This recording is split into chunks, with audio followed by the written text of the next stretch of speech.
નમસ્કાર, આપની હારી રહ્યા છો અડીખમ ગુજરાત. આપની સાથે હું છું રાકેશ પંડ્યા.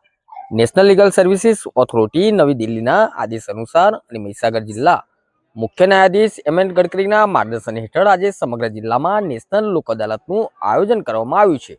આ લોક અદાલતનો મુખ્ય ઉદ્દેશ્ય પક્ષકારો વચ્ચે પરસ્પર સમજૂતી દ્વારા કેસોનો ઝડપી અને મફત નિકાલ લાવવાનો છે. આજના નેશનલ લોક અદાલતમાં જિલ્લાની વિવિધ અદાલતોમાં પડતર, પ્રી લિટિગેશન સહિતના વિવિધ પ્રકારના કેસો રજૂ થયા છે, જેમાં બંને પક્ષોની સંમતિથી સ્થળ પર જ સમાધાનના પ્રયાસો હાથ ધરાયા છે.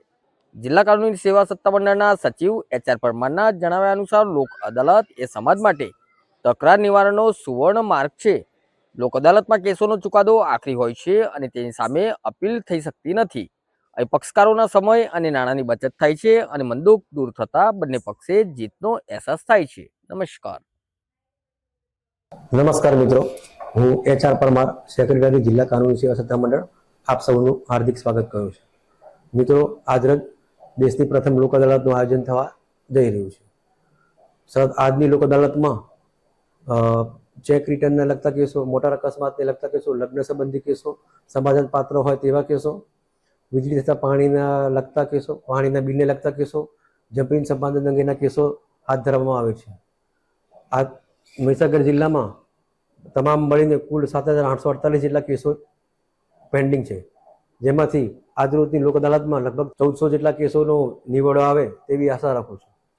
લોક અદાલત એ કોઈ પણ કેસના સમાધાન માટે સૌથી અગત્યનું માધ્યમ છે, કારણ કે લોક અદાલતમાં કેસોનો નિવડો આવવાથી એમાં અપીલની કોઈ જોગવાઈ હોતી નથી, જેથી કોઈ પણ તકરારનો કાયમી અંત આવે છે.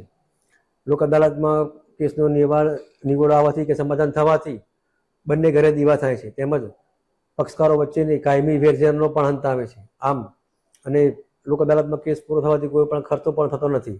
આથી મારી તમામ પક્ષકારોને નમ્ર અરજ છે કે આજની લોક અદાલતમાં સહભાગી થઈ આપનો કેસનો જલ્દી ને ત્વરિત નિકાલ આવે તેવી હું સૌ પક્ષકારોને અપીલ કરું છું.